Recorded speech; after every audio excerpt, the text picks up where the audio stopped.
Esta semana eu estava assistindo um filme e uma frase me chamou muita atenção. No filme Até a Última Gota, a personagem vive uma realidade que não precisa nem de legenda para brasileiro entender. Precisava do meu dinheiro para comprar o remédio da minha filha, ela tá doente. Eu só preciso descontar o meu cheque, só isso. Conta a vida de uma mãe solo que cria sua filha em meio de muitas dificuldades.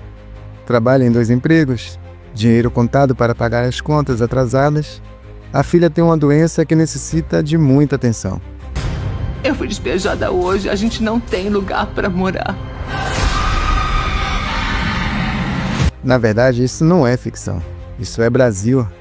Isso é uma terça-feira em qualquer periferia.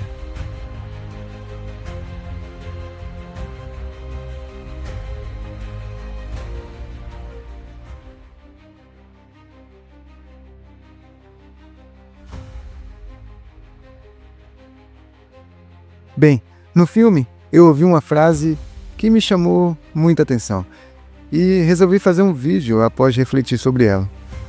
A frase diz: "Ninguém sabe o quão caro é ser pobre." E esta frase, meu parceiro, não é poética. Ela é um raio-x. Porque aqui no Brasil, pobre não vive. Ele sobrevive com taxa de manutenção. O pobre paga mais caro em tudo, no crédito, na comida, no tempo de vida. Enquanto isso, rico investe, viaja e ainda acha que está construindo o país porque emprega 2 diaristas. Quer um exemplo simples? O pobre compra fiado e paga juros. O rico paga à vista com desconto e ainda ganha milhas para viajar para lugar que o pobre nunca vai conhecer nem no Google Earth. Agora, há outra cena de um filme que eu gostaria que vocês assistissem. Esta cena gera diferentes interpretações, das quais geram em torno de poder, manipulação do sistema, etc. Assistam e me digam depois. Olá, James. Bem-vindo. Gostou da ilha? Minha avó tinha uma ilha. Nada para se vangloriar. Dava-se uma volta nela em 1 hora. Mas ainda assim era um paraíso para nós. Um verão, fizemos uma visita e descobrimos que o lugar estava infestado de ratos. Chegaram num barco de pesca e passaram a se alimentar de coco. Como se elimina os ratos de uma ilha? Minha avó me ensinou. Enterramos um barril e deixamos ele aberto. Depois colocamos um coco como isca. Aí os ratos vão em busca do coco e põe. Eles caem no barril. E depois de 1 mês, prendemos todos os ratos. Mas o que fazemos depois? Jogamos o barril no oceano? Queimamos ele? Não. Deixamos ele ali. Os ratos começam a sentir fome. E um a um, começam a se devorar. Até que só restam 2. Os 2 sobreviventes. E depois disso, matamos eles? Não. Pegamos eles e os soltamos nas árvores. Mas agora eles não comem mais coco. Agora eles só comem rato. Mudamos a natureza deles. Percebam que o cara não matou os ratos. Ele ensinou os ratos a se matarem. E é aí que o jogo vira a metáfora perfeita para o nosso país. O sistema não te elimina, ele te coloca dentro de um barril chamado Brasil e fecha a tampa com algo chamado reforma.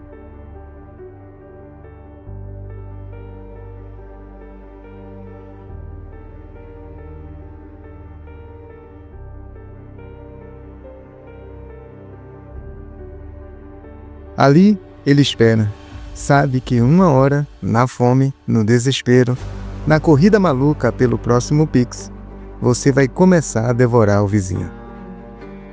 E isso não é sobre violência, é sobre comportamento.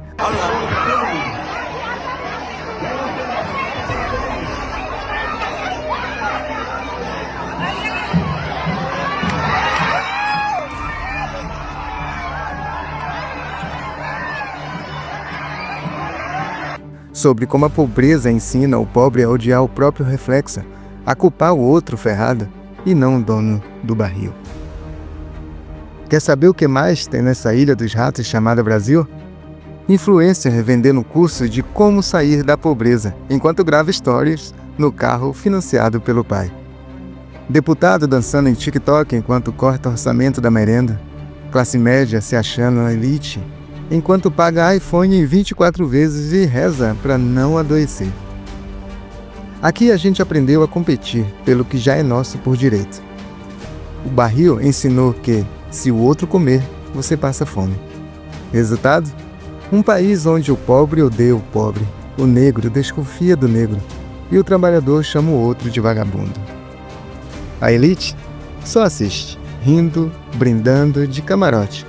Afinal, eles não estão no barril, eles construíram o barril. O Brasil é uma ilha de ratos, mas o queijo é só para alguns. E você continua correndo na rodinha, achando que um dia vai chegar lá. A gente transformou a pobreza em crime e a ostentação em currículo. Ser pobre custa caro, ser consciente custa mais ainda. Porque quando você percebe tudo isso, é difícil voltar a sorrir com histórias de casal milionário fingindo que ama a quebrada. Mas sabe o que custa mais caro do que ser pobre? Fingir que não percebe o jogo.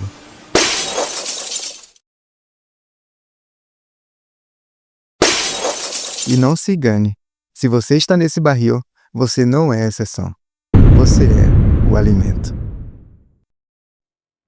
Então, antes de julgar o outro rato, olhe para o barril. Porque quando sobra só você, o sistema vai te comer também, com talher de prata e legenda em inglês. Tá revoltado? Ótimo, era o objetivo. Agora pega esse vídeo, compartilha com aquele seu amigo que acha que tudo se resolve com meritocracia e oração.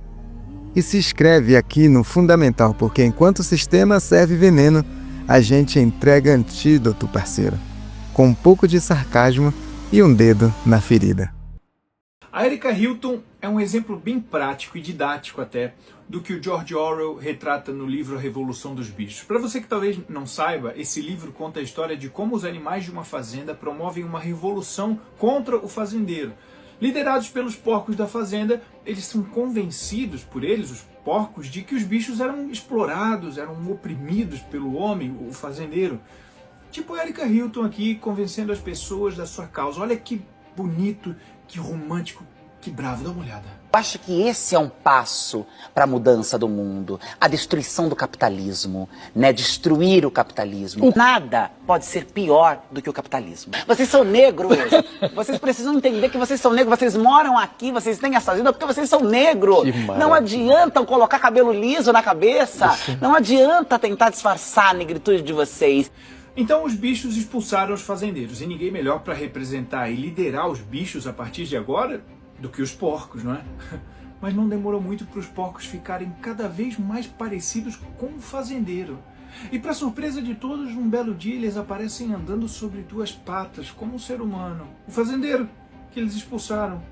Não demorou muito para que os porcos ocupassem a casa do fazendeiro. Só os porcos, o restante dos animais permaneciam no curral. Não demorou muito para eles vestirem ternos e gravatas dos humanos, fumarem charutos dos humanos. E no fim do livro eles até recebem humanos, outros fazendeiros, para um jantar de negócios. Afinal de contas, alguém precisa assumir a liderança, alguém sobre duas patas, alguém precisa morar na casa do fazendeiro, usar as roupas caras, alguém precisa fazer jantares de negócios com charutos e bom vinho, alguém precisava pagar o preço por todos os bichos. É como a Erika Hilton.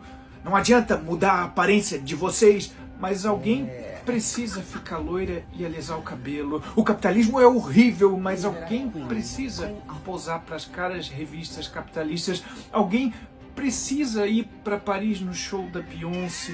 Alguém precisa usar o dinheiro de vocês para contratar 2 maquiadores como assessores parlamentares para que eu possa lutar pela causa de vocês. Alguém precisa pagar o preço. E ela, Erika Hilton, faz isso por vocês. Tanto no livro quanto na vida real, para se perpetuarem no poder, os porcos precisam que os bichos / povo primeiro sejam ignorantes, bombardeados pelas propagandas dos porcos, e segundo, precisam calar quem, mesmo com tanta propaganda, ainda ousa questionar.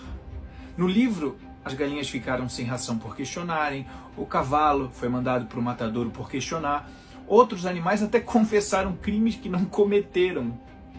Olha só, qualquer semelhança com censura, inquéritos ou cancelamento não é mera coincidência.